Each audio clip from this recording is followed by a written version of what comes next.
Have you ever noticed how something small can completely hijack your entire emotional state? One comment, one awkward interaction, one email, one text message, one small mistake, and suddenly your brain turns one moment into an emotional avalanche. You replay it, you analyze it, you build stories around it, and before you even know it, you're suffering more from the spiral than the actual situation itself.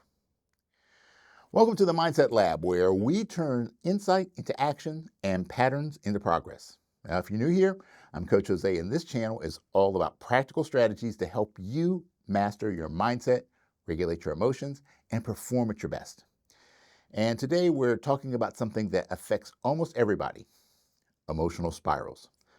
Because most suffering doesn't come from the initial event, it comes from the mental spiral that follows it. Your brain doesn't just experience pain, it narrates it. And once you understand that, you start gaining back control. So let's step into the lab. All right, so here's how emotional spirals usually start. Something happens. Maybe someone sounds irritated. Somebody ignores your message.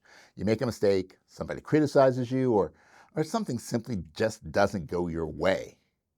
That's the trigger.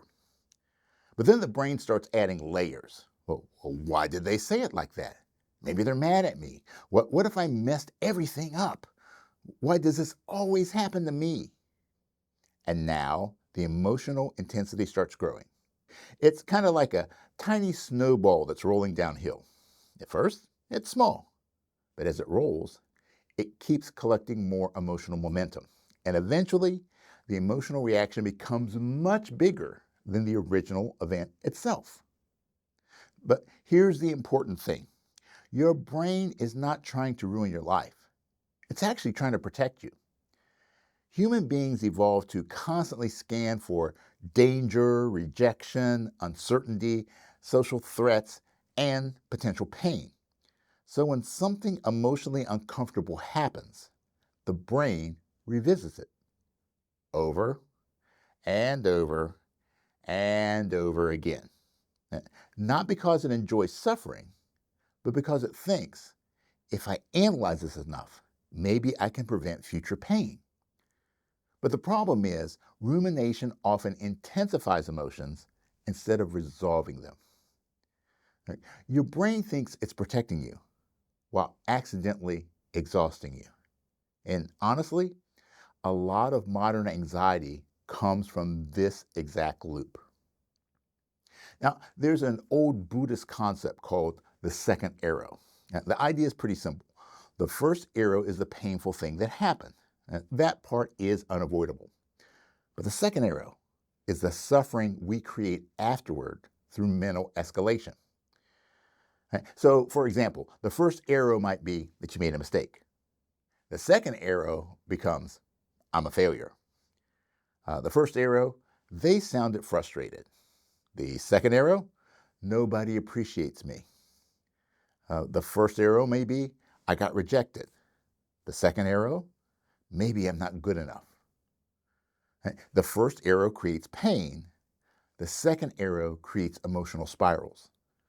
And most people don't realize they're shooting themselves with a second arrow over and over and over again. So, how do we stop feeding emotional spirals?